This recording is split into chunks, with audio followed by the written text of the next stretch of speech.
My father was, he is on the left here, my father was officer of the General Staff of the Soviet Army. He was inspector of land forces, Soviet troops stationed in countries like Mongolia, Cuba, East European countries. This is the picture taken at the entrance of my Institute of Oriental Languages. It's a part of Moscow State University. As every Soviet student, I was, quote-unquote, volunteering for harvesting grain in Kazakhstan. By the end of my training in school, I was recruited by the KGB. This picture was taken on that day, and you can see again how happy it feels to be recruited by the KGB.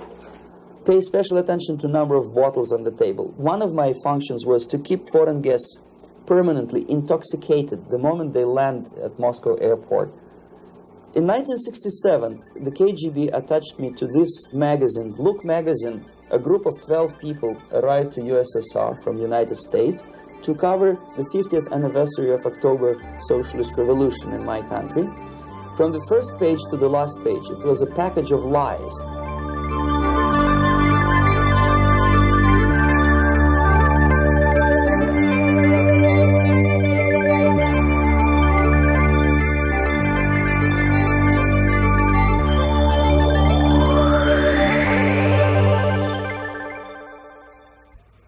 Our conversation is with Mr. Yuri Alexandrovich Bezmenov. Mr. Bezmenov was born in 1939 in a suburb of Moscow. He was the son of a high-ranking Soviet Army officer.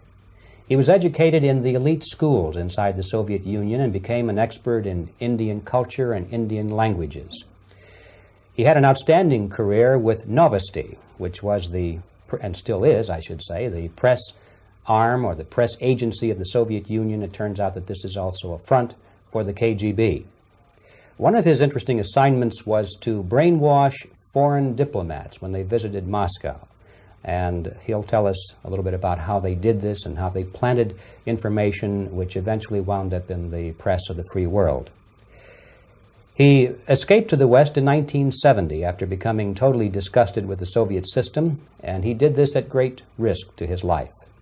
He certainly is one of the world's outstanding experts on the subject of Soviet propaganda and disinformation and active measures.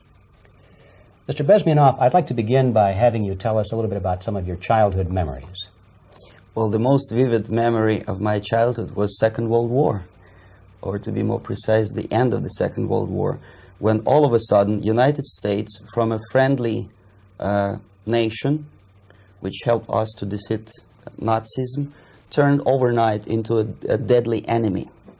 And it was very shocking because all newspapers were trying to present an image of belligerent, aggressive American imperialism. Most of the things that we were taught is that United States is aggressive power, which is just about to invade our beautiful, free socialist country, that American CIA is dropping Colorado beetles on our beautiful potato fields to eliminate our crops, and each schoolboy had a picture of Colorado bug on the back page of his notebook, and we were instructed to go into collective fields to search for those little Colorado bugs. Of course, we couldn't find any, neither we could find many potatoes, and that was explained again by the encroachments of the decadent imperialist power.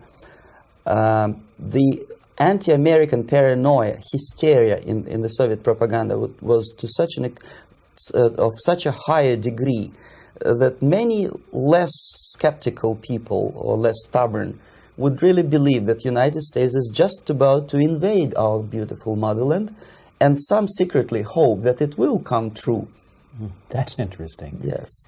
Well, getting back to life inside the Soviet Union or inside communist countries in general, in this country, at the university level primarily, we read and hear that the Soviet system is different from ours, but not that different, and that there is a convergence developing between all of the systems of the world, and that really doesn't make an awful lot of difference what system you live under, because you have corruption and dishonesty and tyranny and all that sort of thing. From your personal experience, what is the difference between life under communism and life in the United States? Well, life is obviously very much different for simple reason that the Soviet Union is a state capitalist economically. It's a state capitalism where an individual has absolutely no rights, no value. His life is nothing. It's just like an insect. He's disposable. Whereby in the United States, even the worst criminal is treated as a human being. He has a fair trial, and some of them capitalize on their crimes. They publish their memoirs in their prisons and get handsomely paid by your crazy publishers. The differences, of course, in the daily life are very various, depending on whom we are talking about. In my own private life, I never suffered from communism simply because I was brought up in a family of high-ranking military officer. Most of the doors were open for me. Most of my expenses were paid by the government, and I never had any troubles with the authorities or with the police. So, in other words, I would say I enjoyed, or I had good reasons to enjoy, all the advantages of so-called socialist system. Mm-hmm. My main motivations to defect had nothing to do with affluence. It was mainly moral indignation, moral protest, rebellion against the inhuman methods of the Soviet system. Well, specifically, what did you object to? I objected, first of all, against oppression of my own dissidents and intellectuals. And that was the most disgusting thing that I witnessed as a young man, young student, who was brought up a very troublesome period in our history, from Stalin to Khrushchev, from total tyranny and oppression to some kind of liberalization. Second, when I started working for the Soviet embassy in India, to my horror, I discovered that we are millions times more oppressive than any colonial or imperialist power in the history of mankind. That my country brings to India not freedom, progress, and friendship between the nations, but racism, exploitation, and slavery, and of course economical inefficiency to this country. Since I fell in love with India, I developed something which by KGB standards is extremely dangerous thing. It's called split loyalty, when an agent likes a country of assignment more than his own country. I literally fell in love with this beautiful country, a country of great contrasts, but also great humility, great tolerance, and philosophical and intellectual freedoms.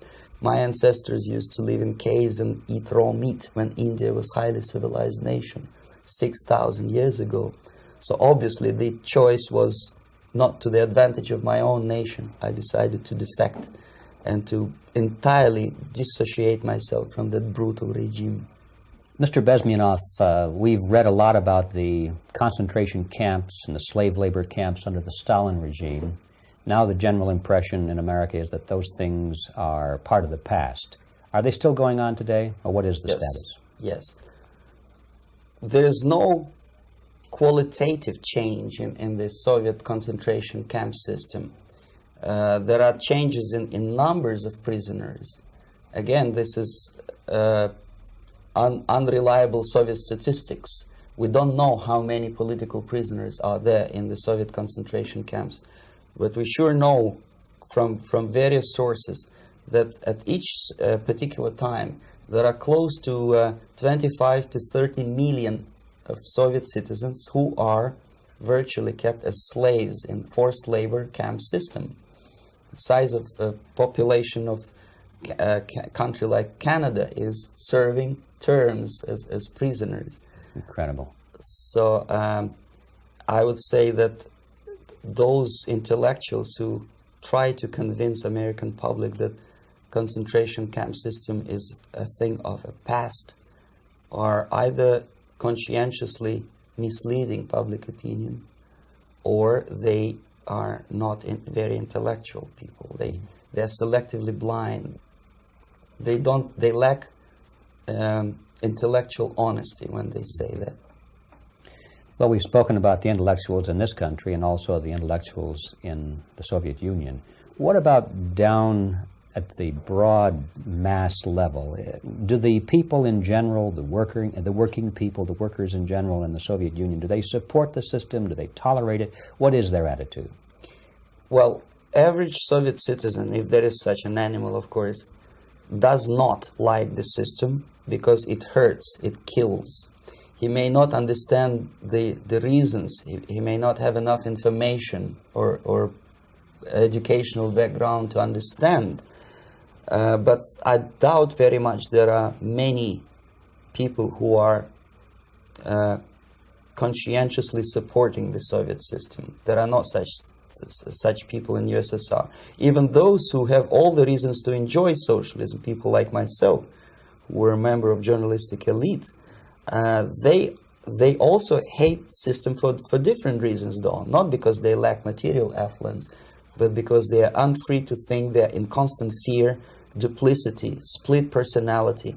And this is the greatest tragedy for my nation. Well, what do you think are the chances of the people actually overcoming their system or replacing it?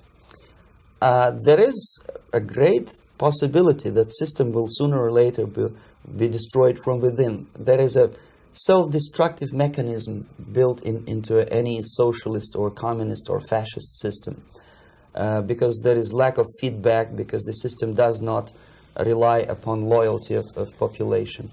But until this Soviet junta is being supported by the Western so-called imperialists, that is, multinational companies, establishments, governments, and let's face it, intellectuals, so-called academia in the United States is famous for supporting the Soviet system.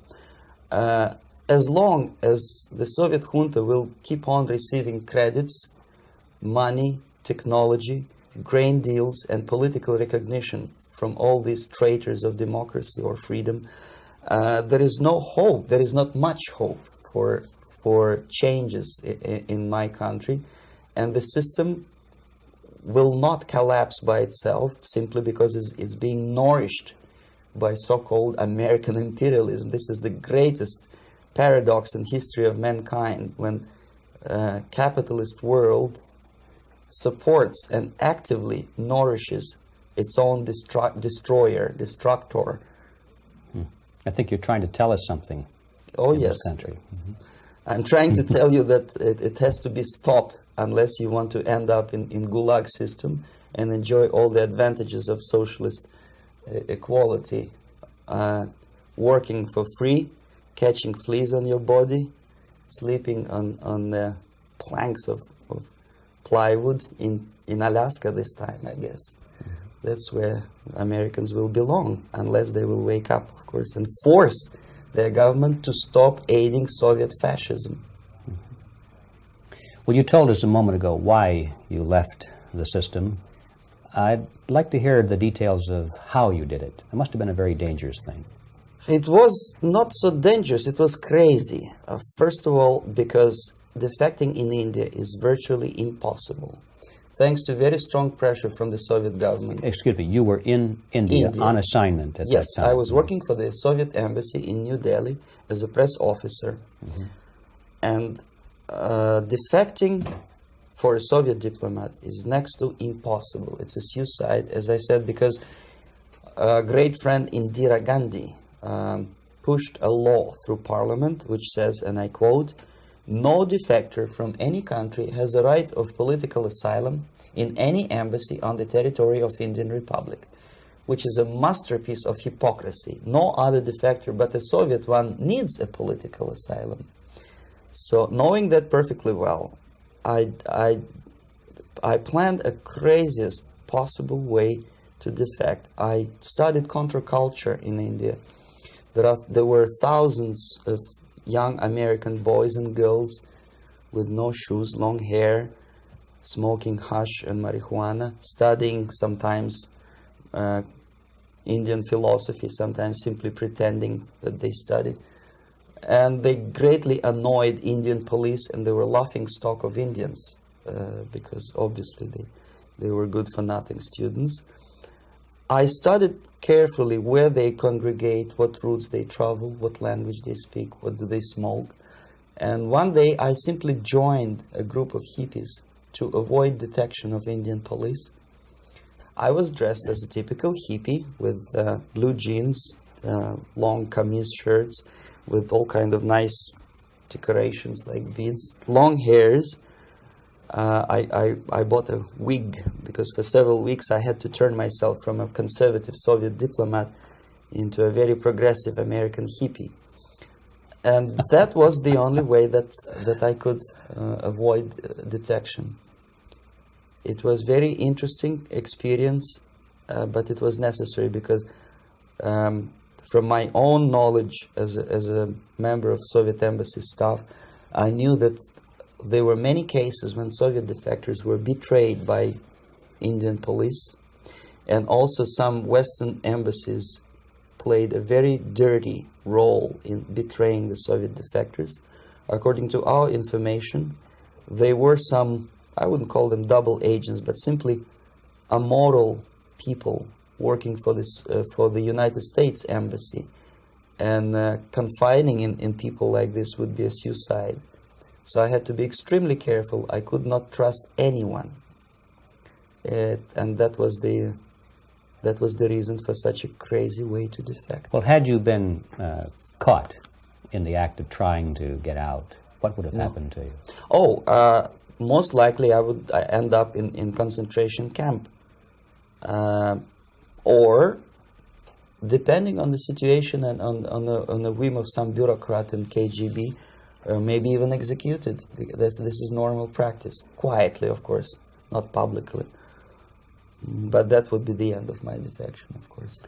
Well, when did you finally make it to the United States? In 1970, after about 6 months of debriefing in Athens by the CIA, and I presume FBI too, they let me go first to Germany, then to Canada. That was my decision. I had to change my identity to protect my family and my friends in USSR. And also I was a little bit paranoid, knowing that both Soviet KGB and probably some double agents within American system may be after me. So I wanted to settle down as far away as possible. I requested CIA to give me some kind of new identity and just let me go on my own. And I settled in Canada. I was a student. I changed many professions, from farm help and laundry truck driver to language instructor and broadcaster for Canadian Broadcasting Corporations in Montreal. Well, have you had any threats on your life or any unpleasant? In about 5 years, KGB eventually discovered that I am working for Canadian Broadcasting. I made a very big mistake. I started working for overseas service of CBC, which is similar to Voice of America, in Russian language. And of course, monitoring service in USSR picked up every new voice. Every new announcer they would make it a point to discover who he is. And in 5 years, sure enough, slowly but surely, they discovered that I am not Thomas Schumann, that I am Yuri Alexandrovich Bezmenov, and that I am working for Canadian Broadcasting, and undermining beautiful détente between Canada and USSR. And the Soviet ambassador Alexander Yakovlev made it his personal effort to discredit me. He complained to Pierre Trudeau, who is known to be a little bit soft on socialism. And the management of CBC behaved in a very strange, cowardly way, unbecoming to representatives of an independent country like Canada. They listened to every suggestion that Soviet ambassador gave, and they started shameful investigation, analyzing content of my broadcasts to USSR. And sure enough, they discovered that some of my statements were probably would be offending to the Soviet Politburo. So I had to leave my job. And of course, subtle intimidations. They would say something like, please cross the street carefully because, you know, traffic is very heavy in Quebec. And fortunately, I know about the psychology and the logic of activity of the KGB, and I never allowed myself to be intimidated. This is the worst thing. This is what they expect a person, a defector, to be intimidated. Once they spot that you are scared, they keep on developing that line And then eventually you either have to give up entirely and work for them, or they neutralize you. They would definitely stop all kind of political activity, which they failed to do in my case, because I was stubbornly working for the Canadian Broadcasting. And in response to their intimidations, I said that, look, this is a free country, and I am as free as you are. And I also can drive very fast. And gun control is not yet established in Canada, so I had a couple of good shotguns in my basement. So welcome to visit me someday with your Kalashnikovs machine guns. So obviously it didn't work. Intimidation didn't work. So they tried different approach, as I described. They approached on the highest level, on the level of Canadian bureaucracy. And on that level they were successful. On that level they were successful. On individual level they failed flat. Mr. Bezmenov has brought a series of slides with him that he has taken from the Soviet Union, and I think this is a good time to take a look at the slides. Yes. Now, the viewers will be able to see these slides as we talk about them. Yes, this is a collection of slides which are, some of them are snapshots from my family album, some of them are documents which I smuggled from the Soviet embassy, and some are reproductions from local mass media. I usually show them to establish my credibility as a defector. This is a picture of my native town, Mytishi, about 20 miles north from Moscow. Characteristically, there's a statue of Comrade Lenin in the central square. This is myself at the age of 7, again, characteristically, under the statue of Comrade Stalin, extending his friendly hand to peoples of the world. At that age, of course, I was still idealistically minded young communist, and I still believe that sooner or later things will go for better. But I realized that the system stinks, that something is fishy, and that ideology is fake. And the propaganda about advanced Soviet agriculture simply didn't meet the criteria of reality. If they talk about abundance of food and there is none in the stores, there must be something wrong. My father was, he is on the left here, my father was officer of the General Staff of the Soviet Army. He was inspector of land forces, Soviet troops stationed in countries like Mongolia, Cuba, East European countries. Were he alive today, most likely he would be inspecting Soviet troops in Nicaragua, Angola, and many other parts of the world. Fortunately, he died and he didn't see the disgrace, because deep inside he was a Russian patriot. He didn't like the idea of expanding Soviet military might, especially in the areas where we were not welcomed at all. Unlike many other military officers, he was reporting directly to the Minister of Defense, bypassing KGB and diplomatic service. In other words, he was a trusted military professional. And my impression that this type of people are much less hawkish and adventuristic than party bureaucrats in Kremlin. When American mass media described Soviet military as potentially dangerous counterpart for Pentagon, I simply laughed, because I know better. I know that the most dangerous part of the Soviet power structures are not military at all.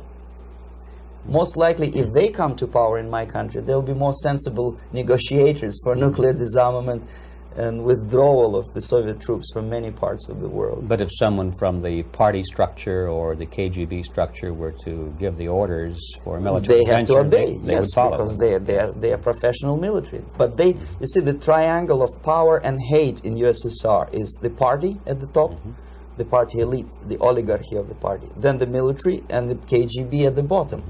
They hate each other, and the most hated triangle, the most hated corner of the triangle is the Communist Party bureaucrats. They are the most adventuristic, senile megalomaniacs. They can start war, I wouldn't be surprised. Not the military. They know what war is. Yes. At least my father did. This is the picture taken at the entrance of my Institute of Oriental Languages. It's a part of Moscow State University. I graduated in 1963. And now, excuse me, which one were you on? I am on the right. You're on the right. And on the left is my my schoolmate Vadim Smirnov, who later was a apparatchik in the Central Committee of the Soviet Union Communist Party. What is an apparatchik? It's a functionary, something like civil service in British Empire. Someone who is never fired from the service. He stays there internally. He may not be promoted too high, but he's a dependable bureaucrat who will stay forever. I studied not only languages, but also history, literature, even music. I'm on this picture. I'm trying to learn how to play Indian musical instrument. I even tried to look like an Indian when I was second-year student. Not bad, really. Yes, actually, it was strongly encouraged by the instructors in my school, because the graduates of my school were later on employed as diplomats, foreign journalists, or spies. As every Soviet student, I was quote-unquote volunteering for harvesting grain in Kazakhstan. This is the biggest agricultural blunder of the Soviet government. But I didn't have much choice, of course, because the communist motto borrowed from the Bible says, "Those who do not work shall not eat." And you can see me eating, therefore I was working, and you can see how happy I was about it. I went through a very extensive physical and military training, including the military games in areas, suburban areas of Moscow. And here, for example, we are on a tour in Arkhangelsk area. And by the end of my training in school, I was recruited by the KGB. This picture was taken on that day, and you can see again how happy it feels to be recruited by the KGB. Our conversation with Yuri Alexandrovich Bezmenov, who is a defector from the Soviet Union, a former propaganda agent for Novosti and the KGB, will continue after this message.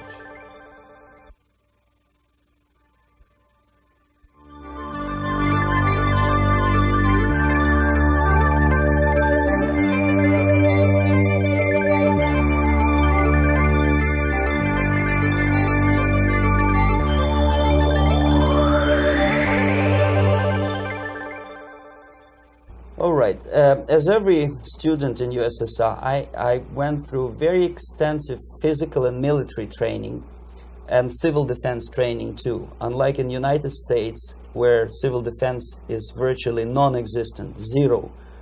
In USSR, every student, whatever his major subject, has to go through very extensive 4-year military and civil defense training. You can see me here with a group of students during one of the war games near Moscow. The main idea, of course, is to prepare a huge reserve army of the USSR. Each student has to graduate as a junior lieutenant. In my case, it was administrative and military intelligence service. My first assignment was to India as a translator with the Soviet Economical Aid Group, building refinery complexes in Bihar state and Gujarat state. At that time, I was still naively, idealistically believing that what I was doing contributes to the understanding and cooperation between the nations. It took me quite a number of years to realize that what we were bringing to India was a new type of colonialism, 1,000 times more oppressive and exploitative than any colonialism or imperialism in history of mankind. But at that time, I was still hoping that, well, maybe it's not that bad, could be worse, and things may go for better. And I even tried to implement the beautiful Marxist motto, proletarians of all the countries unite. I tried to unite with a nice Indian girl, and I was fascinated by Indian culture, by the family life in this country. But obviously, Communist Party had different plans for my genes, so I had to marry this beautiful Russian girl. In the span of my career, I married 3 times. Most of these marriages were marriages of convenience, on advice from the Department of Personnel. This is normal practice in USSR. When a Soviet citizen is assigned to a foreign job, he has to be married, either to keep family in USSR as hostages, or, if it's a convenience marriage like mine, so that the husband and wife are virtually informers on each other to prevent defection or contamination by decadent imperialist or capitalist ideas. In my case, I hated that girl so much that the moment I landed in Moscow, we were divorced, and I married later, second time. By the end of my first assignment in India, I was promoted to the position of public relation officer. You can see me here translating a speech by a Soviet boss. And you're on the right. I'm on the right here, yes. And it was, the occasion was commissioning of the refinery complex in Bihar, Barauni. Back in Moscow, I was immediately recruited by Novosti Press Agency, which is a propaganda and ideological subversion front for the KGB. 75% of the members of the Novosti are commissioned officers of the KGB. The other 25 are, like myself, co-opted agents who are assigned to specific operations. In this particular case, you can see me talking to students of Lumumba Friendship University in Moscow. This is a huge school under the direct control of the KGB and Central Committee, where future leaders of the so-called national liberation movements are being educated and selected carefully. And some of them have absolutely, this, for example, is a group of students from Lumumba. They don't look like students at all. They look more like military, and that's exactly what they were. They were dispatched back to their countries to be leaders of the so-called national liberation movements, or to be translated into normal human language, leaders of international terrorist groups. Another area of activity when I was working for the Novosti was to accompany groups of so-called progressive intellectuals, writers, journalists, publishers, teachers, professors of colleges. You can see me here in Kremlin. I'm second on the left, with a group of Pakistani and Indian intellectuals. Most of them pretended they don't understand that we are actually working on behalf of the Soviet government and the KGB. They pretended that they are actually being guests, VIP intellectuals, that they are treated according to their merits and their intellectual abilities. For us, they were just a bunch of political prostitutes to be taken advantage for various propaganda operations. Therefore, you can see perfectly well the senior colleague of mine on the left doesn't really have that much respect on his face, and myself with a very skeptical smile, typical KGB sarcastic smile, anticipating another victim of ideological brainwashing. This is how a typical conference in Novosti headquarters in Moscow looked like. Sitting in the middle is Boris Burkov, the then director of Novosti Press Agency, high-ranking party bureaucrat in the Department of Propaganda.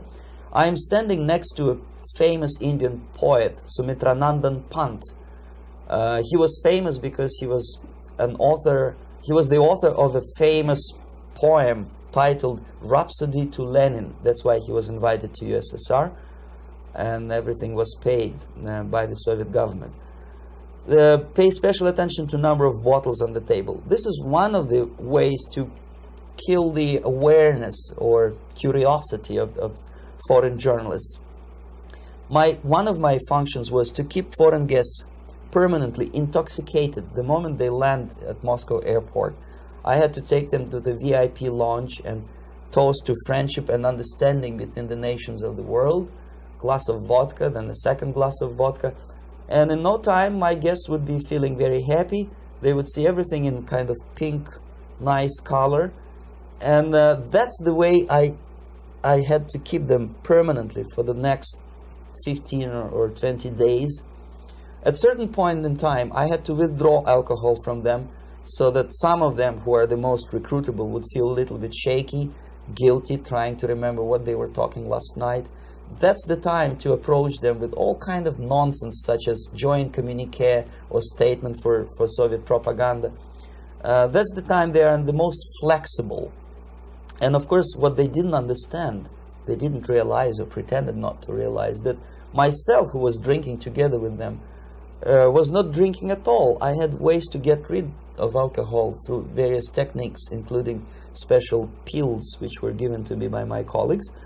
But they were taking it seriously. In other words, they would consume quite large volumes of alcohol and feel quite uneasy next morning. In 1967, the KGB attached me to this magazine, Look magazine. A group of 12 people arrived to USSR from United States to cover the 50th anniversary of October Socialist Revolution in my country.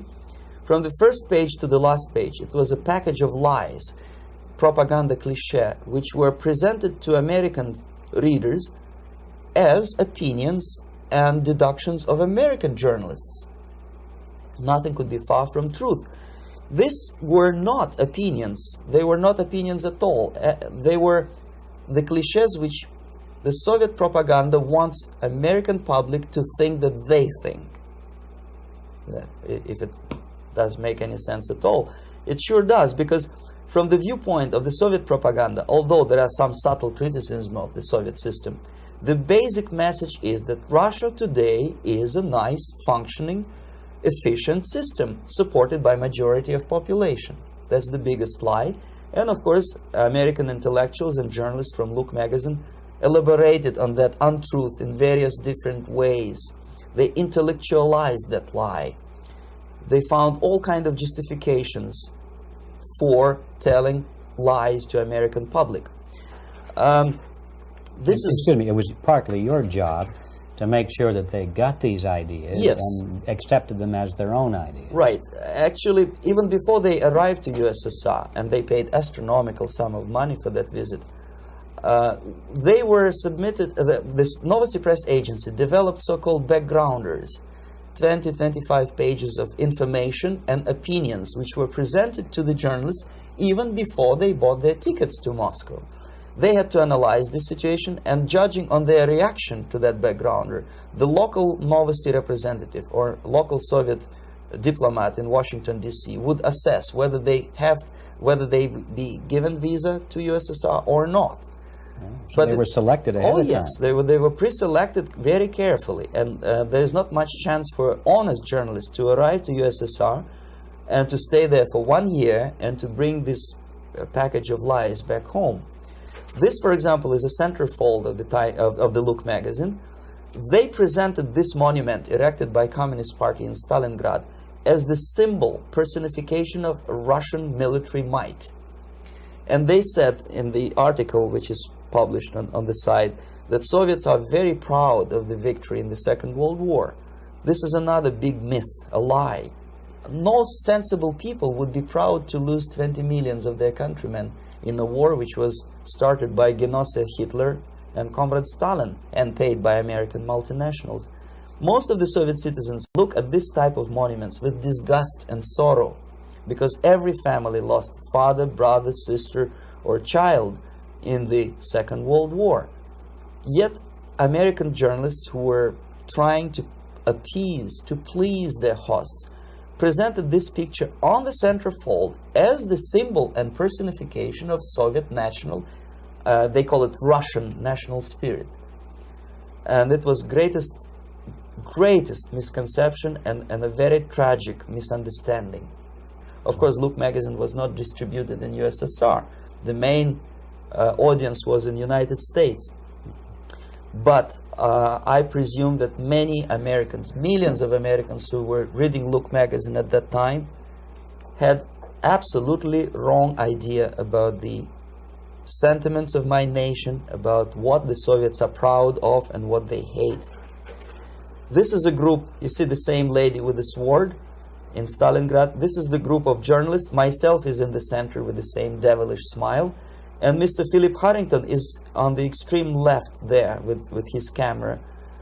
This is the gentleman which was so deaf or so uninterested in what I had to say to him. This is the same picture, a blow-up of the same picture.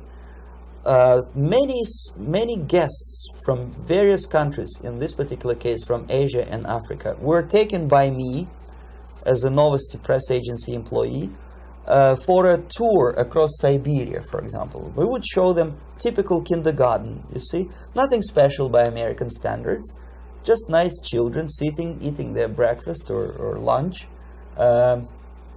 What they could not understand, or they pretended not to understand, that this is an exemplary kindergarten. This is not the kindergarten for average person or average family in USSR. And we maintain that illusion in their minds. You can see myself under the red spot in the middle there, with the same business-like expression.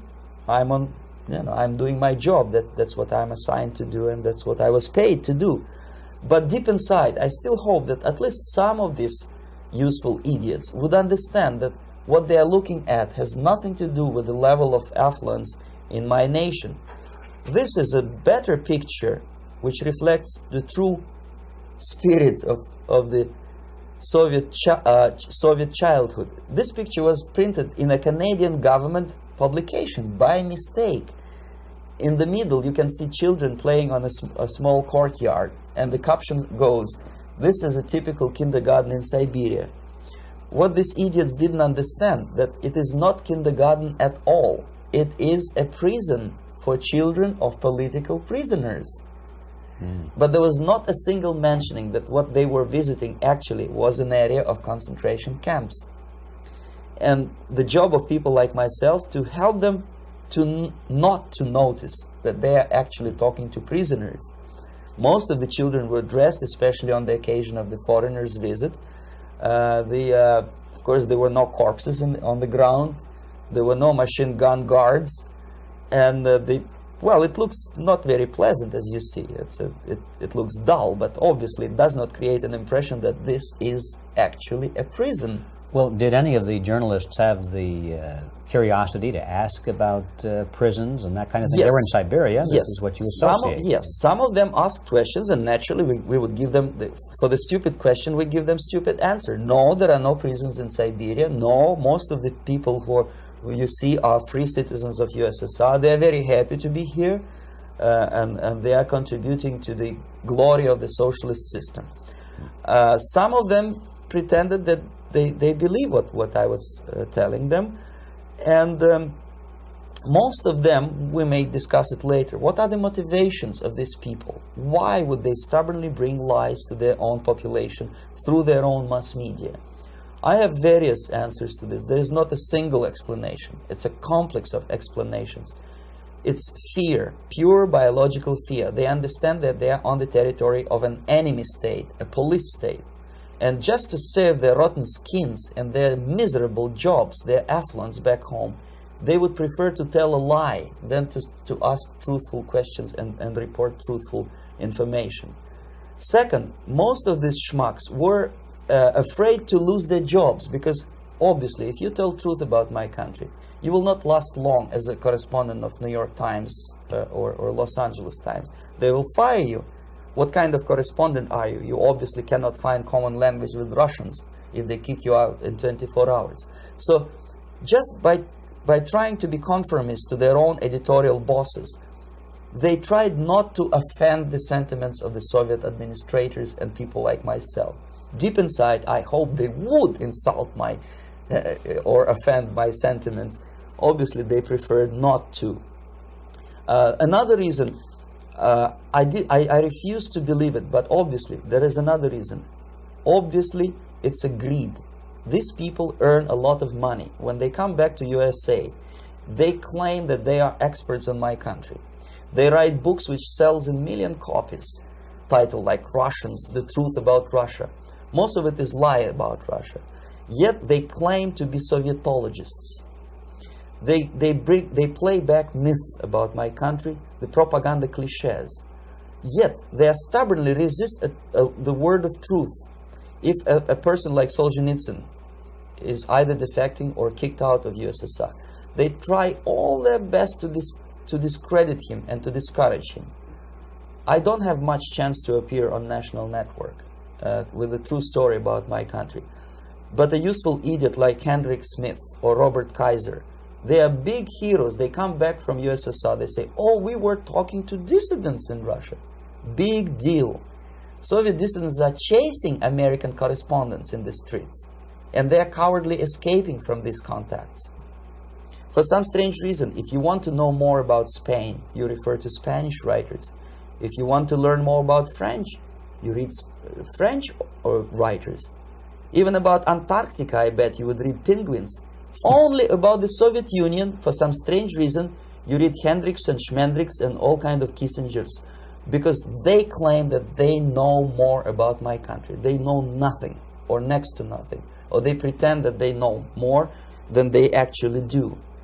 I would say they are dishonest people who lack integrity and common sense and intellectual honesty. They bring back all kinds of stories like that. A kindergarten in Siberia. Omitting the most important fact, it's a prison for children of political prisoners.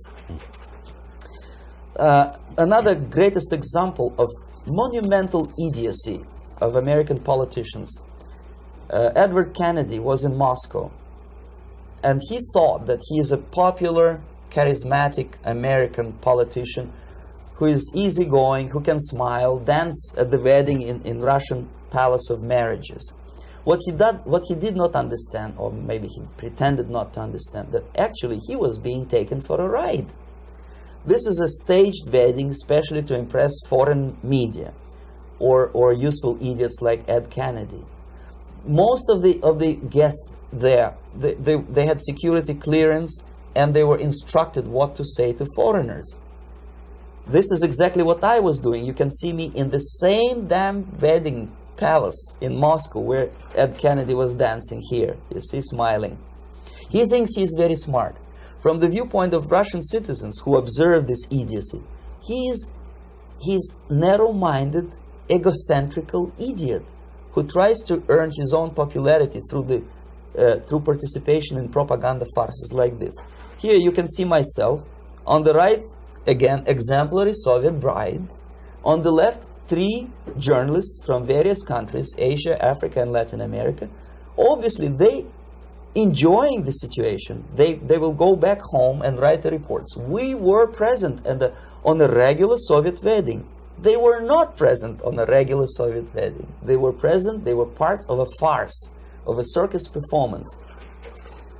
Another thing which I had to sometimes risking my life to explain to foreigners. Time magazine, for example, is very critical of South African racist regime. The whole article was dedicated to the shameful internal passport system where blacks are not allowing to live with whites. For some strange reason, for the last 14 years since my defection, nobody wanted to pay attention to my passport. This is my passport. It also shows my nationality, and it has a police rubber stamp, which is called propiska in Russian language, which assigns me to a certain area of residence. I cannot leave that area, same way as this black man cannot leave the area in South Africa. Yet we call South African government racist regime. Not a single Jane Schmonda or Fonda is brave enough, courageous enough to come to media and say, look, this is what happens in USSR. I send a copy of my passport to many American liberals and civil rights defenders and all the other useful idiots. They never bothered to answer me back. This shows what kind of integrity, what kind of honesty these people are. They're a bunch of hypocrites because they don't want to recognize a good example of racism in my country. This is the first stage of befriending a professor. You can see myself on the left with the same James Bond smile. On the right is my KGB supervisor, Comrade Leonid Mitrokhin, and in the middle a professor of political science in Delhi University. The next stage would be to invite him to a gathering of Indo-Soviet Friendship Society. There he is sitting next to his wife before he is being sent to USSR for free trip. Everything is paid by the Soviet government. He was made to believe that he is invited to USSR because he is a talented, sober-thinking intellectual. Absolutely false. He is invited because he is a useful idiot, because he would agree and subscribe to most of the Soviet propaganda cliché. And when he is coming back to his own country, he is going for years and years to teach the beauties of Soviet socialism to newer and newer generations of his students, thus promoting the Soviet propaganda line. The KGB was even curious about this gentleman. It may look innocent. Maharishi Mahesh Yogi, a great spiritual leader, or maybe a great charlatan and crook, depending on from which side you are looking at him. Beatles were trained at his ashram in Hardwar in India how to meditate. Mia Farrow and other useful idiots from Hollywood visited his school, and they returned back to United States absolutely zonked out of their minds with marijuana, hashish, and crazy ideas of meditation. To meditate, in other words, to isolate oneself from the current social and political issues of your own country. To get into your own bubble, to forget about troubles of the world. Obviously, KGB was very fascinated with such a beautiful school, such a brainwashing center for stupid Americans. I was dispatched by the KGB to check what kind of VIP Americans attend this school. That's you on the left. Yes, I'm on the left. I was trying to get enrolled in that school. Unfortunately, the Maharishi Mahesh Yogi asked too much. He wanted $500 American for enrollment. But my function was not actually to get enrolled in the school. My function was to discover what kind of people from United States attend this school. And we discovered that yes, there are some influential members of family, public opinion makers of United States, who come back with the crazy stories about Indian philosophy. Indians themselves look upon them as idiots, useful idiots. To say nothing about KGB, who looked at them as extremely naive, misguided people. Obviously, a VIP, say a wife of a congressman or a prominent Hollywood personality, after being trained in that school, is much more instrumental in the hands of manipulators of public opinion and KGB than a normal person who understands, who looks through this type of fake religious training. Why would they be more susceptible to manipulation? I just mentioned that because you see, a person who is too much involved in introspective meditation. You see, if you carefully look what Maharishi Mahesh Yogi is teaching to Americans, is that most of the problems, most of the burning issues of today can be solved simply by meditating. Don't rock the boat. Don't get involved. Just sit down, look at your navel and meditate. And the things, due to some strange logic, due to cosmic vibration, will settle down by themselves. This is exactly what the KGB and Marxist-Leninist propaganda wants from Americans, to distract their opinion, attention, and mental energy from real issues of the United States into a non-issues, into a non-world, non-existent harmony. Obviously, it's more beneficial for the Soviet aggressors to have a bunch of duped Americans than Americans who are self-conscious, healthy, physically fit, and alert to the reality. Maharishi Mahesh Yogi obviously is not on the payroll of the KGB. But whether he knows it or not, he contributes greatly to demoralization of American society. And he's not the only one. There are hundreds of those gurus who come to your country to capitalize on naivete and stupidity of Americans. It's a fashion. It's a fashion to meditate. It's a fashion not to be involved. So obviously, you can see that if KGB were that curious, if they paid my trip to Hardwar, if they assigned me to that strange job, obviously they were very much fascinated. They were convinced that that type of brainwashing is very efficient and instrumental in demoralization of the United States. Our conversation with Yuri Alexandrovich Bezmenov, who is a defector from the Soviet Union, a former propaganda agent for Novosti and the KGB, will continue after this message.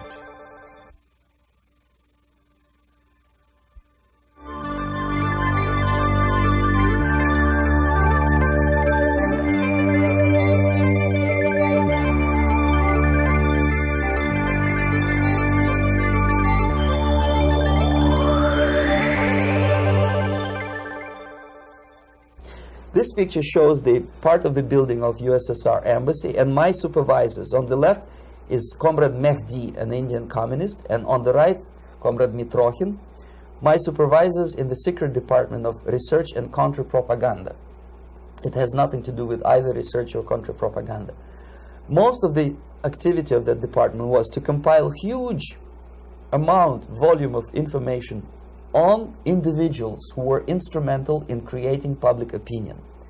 Publishers, editors, journalists, actors, educationalists, professors of political science, members of parliament, representatives of business circles. Most of these people were divided roughly in two groups. Those who would toe the Soviet foreign policy, they would be promoted to the positions of power through media and public opinion manipulation. Those who refused the Soviet influence in their own country would be character assassinated or executed physically come revolution. Same way as in the small town of Hue in South Vietnam, several thousands of Vietnamese were executed in one night when the city was captured by Viet Cong for only 2 days. And American CIA could never figure out how could possibly communists know each individual, where he lives, where to get him, and would be arrested in one night, basically in some 4 hours before dawn, put on a van, taken out of the city limits and shot. The answer is very simple. Long before communists occupied the city, there was extensive network of informers, local Vietnamese citizens, who knew absolutely everything about people who are instrumental in public opinion, including barbers and taxi drivers. Everyone who was sympathetic to the United States was executed. Same thing was done under the guidance of the Soviet embassy in Hanoi, and same thing I was doing in New Delhi. To my horror, I discovered that in the files where people were doomed to execution, there were names of pro-Soviet journalists with whom I was personally friendly. Pro-Soviet? Yes.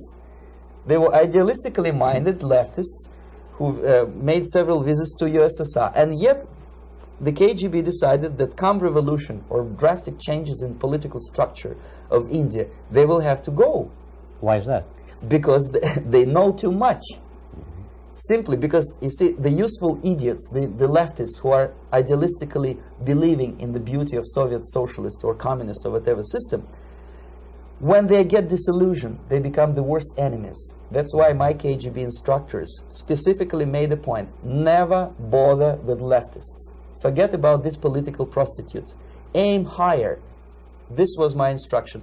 Try to get into large circulation, established conservative media. Filthy rich movie makers, intellectuals, so-called academic circles.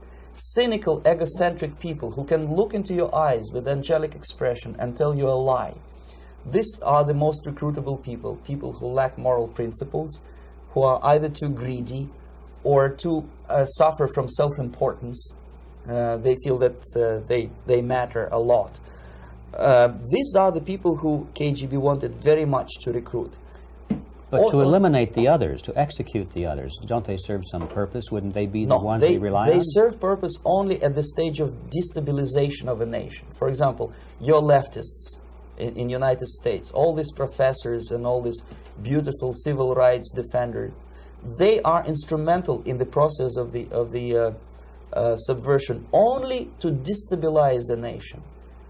When their job is completed, they are not needed anymore. They know too much.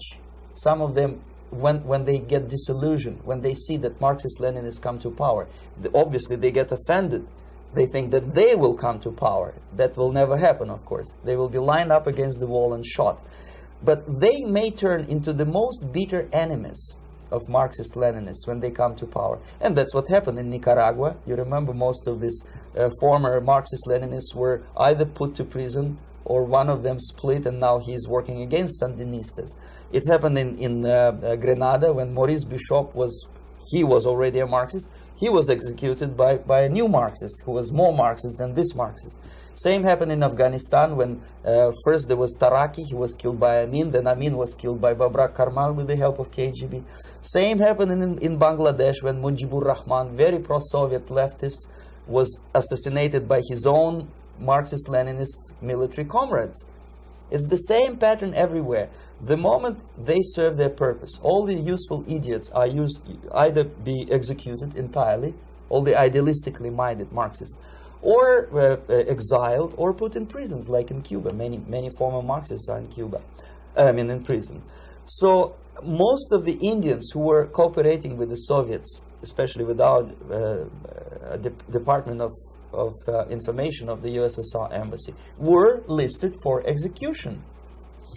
And when I discovered that fact, of course I was sick. I was mentally and physically sick. I thought that I'm going to explode one day during the briefing at the ambassador's office. I would stand up and say something that we are basically a bunch of murderers.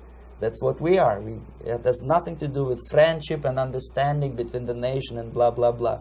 We are murderers. We behave as a bunch of thugs in a country which is hospitable to us, a country which with ancient traditions. But I did not defect. I tried to get the message across. To my horror, nobody wanted even to listen, least of all to believe what I had to say. And I tried all kinds of tricks. I would leak information through letters or lost documents or something like that, and still I got no message. The message was not published even in the conservative mass media of India. The immediate impulse to defect was Bangladesh crisis, which was described by American correspondents as Islamic grassroots revolution, which is absolute baloney. There was nothing to do with Islam, and there was no grassroots revolution. Actually, there are no grassroots revolutions, period. Any revolution is a byproduct of a highly organized group of conscientious and professional organizers, but it has nothing to do with grassroots. In Bangladesh, it was nothing with grassroots. Most of the Awami League party members, Awami League means People's Party, were trained in Moscow in the High Party School. Most of the Mukti Fauj leaders, Mukti Fauj in Bengali means People's Army, same as SWAPO and all kind of liberation armies all over the world, the same bunch of useful idiots. They were trained at Lumumba University and various centers of the KGB in Simferopol, in Crimea, and in Tashkent.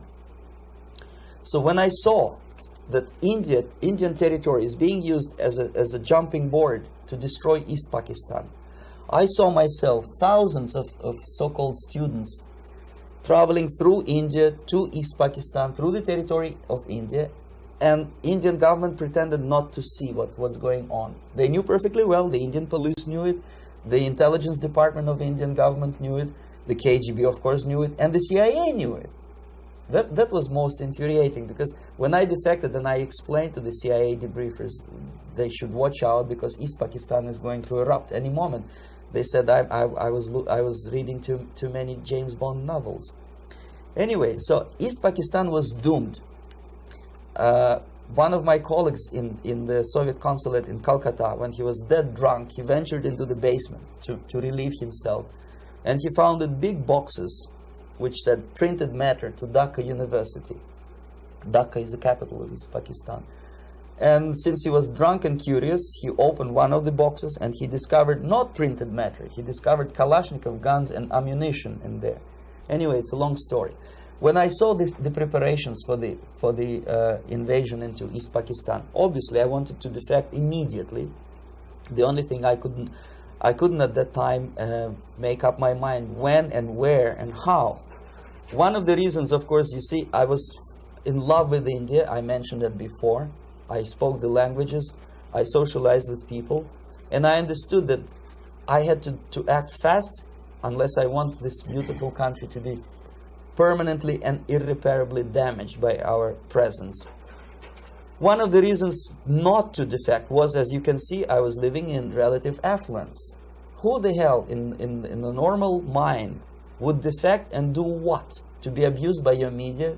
To be called McCarthyist and fascist and paranoid? Or to drive a taxi in New York City? What for? What the hell for should I defect?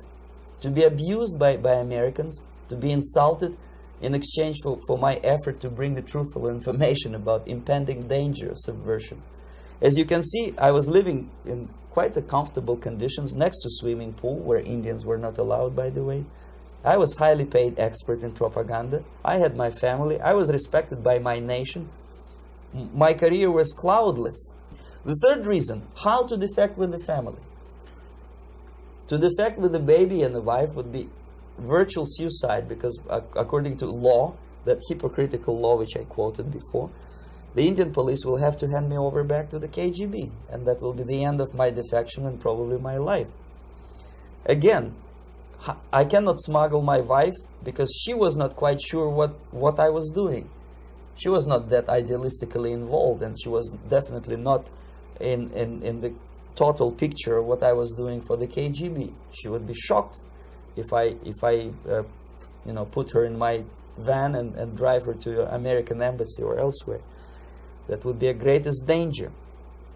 So again, I had to defect in such a way that my defection would look as simple disappearance. And there were many cases like that when the Soviet agents simply disappeared, either killed in action or, thanks to their curiosity and their close contacts with radicals, some of them were killed by the Marxists, by the way.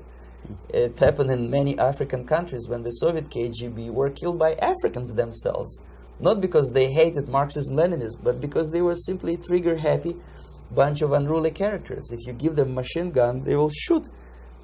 And some of the Soviets obviously were not careful enough to protect themselves, and they got into embarrassing situations when they were shot at the crossfire between factions of so-called liberation movements.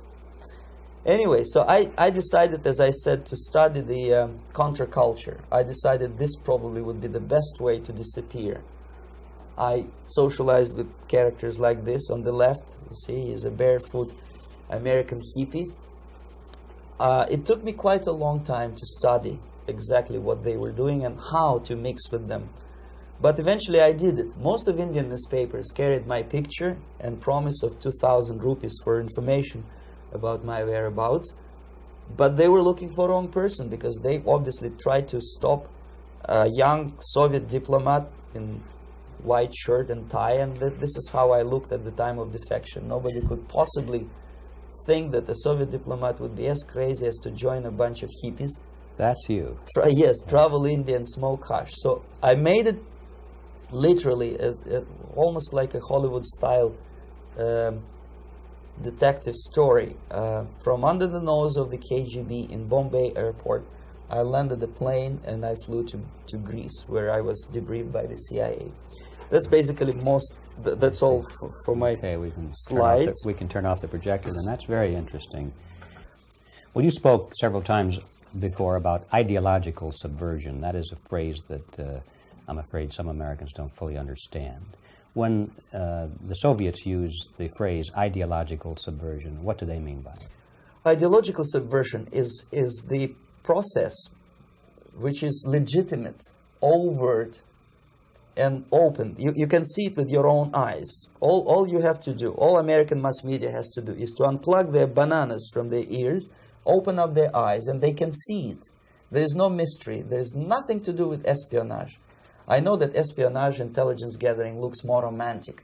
It sells more deodorants through the advertising, probably. That's why your Hollywood producers are so crazy about James Bond type of thrillers. But in reality, the main emphasis of the KGB is not in the area of intelligence at all. According to my opinion and opinion of many defectors of my caliber, only about 15% of time, money, and manpower is spent on espionage as such. The other 85% is a slow process which we call either ideological subversion or active measures, активные мероприятия in the language of the KGB, or psychological warfare. What it basically means is to change the perception of reality of every American to such an extent that despite of the abundance of information, no one is able to come to sensible conclusions in the interests of defending themselves, their families, their community, and their country. It's a great brainwashing process which goes very slow, and it's divided in 4 basic stages. The first one being demoralization. It takes from 15 to 20 years to demoralize a nation. Why that many years? Because this is the minimum number of years which requires to educate one generation of students in the country of your enemy, exposed to the ideology of the enemy. In other words, Marxism-Leninism ideology is being pumped into the soft heads of at least 3 generations of American students without being challenged or counterbalanced by the basic values of Americanism, American patriotism. The result you can see. Most of the people who graduated in the 60s, dropouts or half-baked intellectuals, are now occupying the positions of power in the government, civil service, business, mass media, educational system. You are stuck with them. You cannot get rid of them. They are contaminated. They are programmed to think and react to certain stimuli in a certain pattern. You cannot change their mind, even if you expose them to authentic information, even if you prove that white is white and black is black. You still cannot change the basic perception and the logic of behavior. In other words, these people, the process of demoralization is complete and irreversible. To get rid of society of these people, you need another 20 or 15 years to educate a new generation of patriotically minded and common sense people who would be acting in favor and in the interests of the United States society. And yet these people who've been programmed and, as you say, in place and Yes. who are favorable to an opening with the Soviet concept, these are the very people who would be marked for extermination in this country? Most of them, yes. Simply because the psychological shock when they will see in future what the beautiful society of equality and social justice means in practice, obviously they will revolt. They will be very unhappy, frustrated people. And the Marxist-Leninist regime does not tolerate these people. They will join the links of dissenters, dissidents. Yes.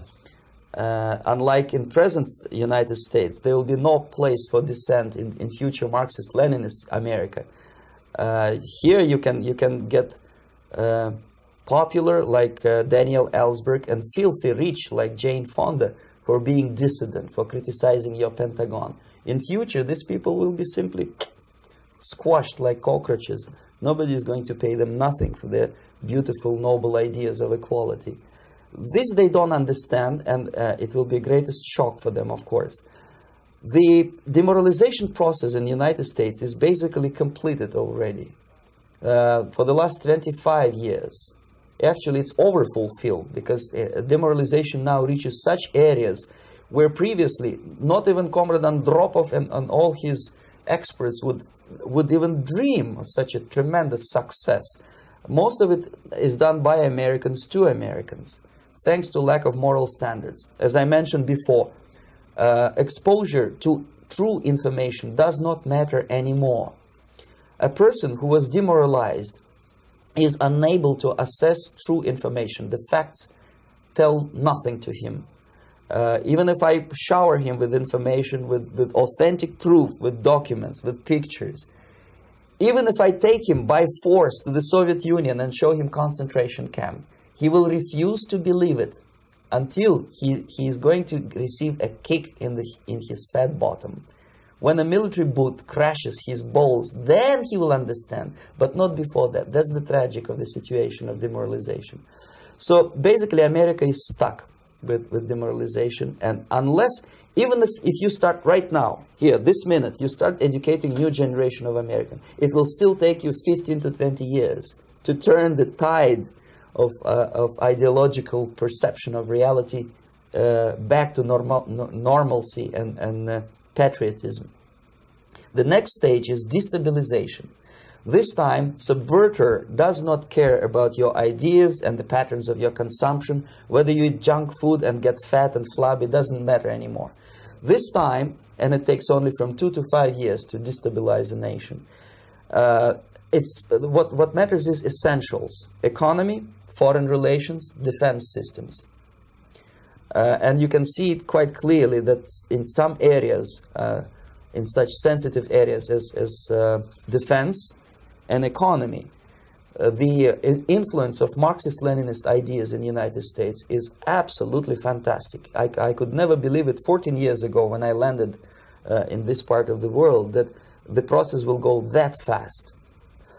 The next stage, of course, is crisis. It may take only up to 6 weeks to bring a country to the verge of crisis. You can see it in Central America now. And after crisis, with a violent change of power, structure, and economy, you have so-called the period of normalization. It may last indefinitely. Normalization is a cynical expression borrowed from Soviet propaganda. When the Soviet tanks moved into Czechoslovakia in '68, Comrade Brezhnev said, "Now the situation in brotherly Czechoslovakia is normalized." This is what will happen in the United States if you allow all these schmucks to bring the country to crisis, to promise people all kind of goodies and the paradise on earth, to destabilize your economy, to eliminate the principle of free market competition, and to put a big brother government in Washington, D.C., with benevolent dictators like Walter Mondale, who will promise lots of things, never mind whether the promises are fulfillable or not. He will go to Moscow to kiss the bottoms of new generation of Soviet assassins, never mind. He will create false illusions that the situation is under control. Situation is not under control. Situation is disgustingly out of control. Most of the American politicians, media, and educational system trains another generation of people who think they are living at a peacetime. False. United States is in the state of war, undeclared total war against the basic principles and the foundations of this system. And the initiator of this war is not Comrade Andropov, of course. It's the system. However ridiculous it may sound, the world communist system or the world communist conspiracy, whether I scare some people or not, I don't give a hoot. If you are not scared by now, nothing can scare you. But you don't have to be paranoid about it. What actually happens now, that unlike myself, you have literally several years to live on unless the United States wake up. The time bomb is ticking. With every second, the disaster is coming closer and closer. Unlike myself, you will have nowhere to defect to, unless you want to live in Antarctica with penguins. This is it. This is the last country of freedom and possibility. Okay, so what do we do? What is your recommendation to the American people? Well, the immediate thing that comes to my mind is, of course, there must be a very strong national effort to educate people in the spirit of real patriotism, number one. Number two, to explain them the real danger of socialist, communist, whatever, welfare state, big brother government.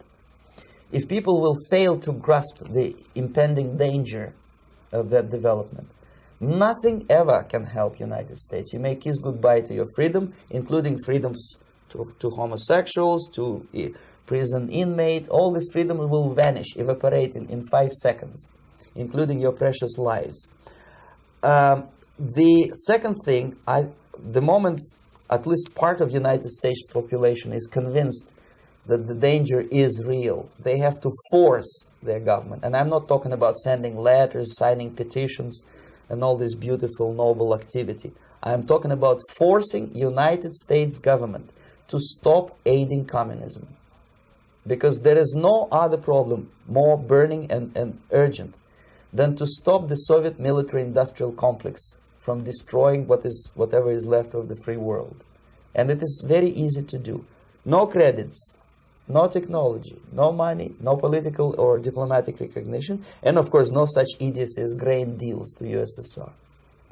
The Soviet people, 270 millions of Soviets, will be eternally thankful to you if you stop aiding a bunch of murderers who sit now in Kremlin and whom President Reagan respectfully calls government. They do not govern anything, least of all such complexity as the Soviet economy. So basic, two very simple, maybe too simplistic answers or solutions, but nevertheless, they are the only solutions. Educate yourself, understand what's going on around you. You are not living at the time of peace. You are in a state of war, and you have precious little time to save yourself. You don't have much time, especially if you are talking about young generation. There's not much time left for convulsions and sexual masturbation to the beautiful disco music. Very soon it will go, just overnight. If we are talking about capitalists or wealthy businessmen, I think they are selling the rope on which they will hang very soon. If they don't stop, if they cannot curb their unsettled desire for profit, and if they keep on trading with the monster of the Soviet communism, they are going to hang very soon. And they will pray to be killed, but unfortunately they will be sent to Alaska probably to manage industry of slaves. It's simplistic. I know it sounds unpleasant. I know Americans don't like to listen to things which are unpleasant. But I have defected not to tell you the stories about such idiocy as microfilm, James Bond type espionage. This is garbage. You don't need any espionage anymore. I have come to talk about survival. It's a question of survival of this system. You may ask me, what is it in for me? Survival, obviously, because unlike, as I said, I am now in your boat. If we sing together, we'll sing beautifully together. There is no other place on this planet to defect to.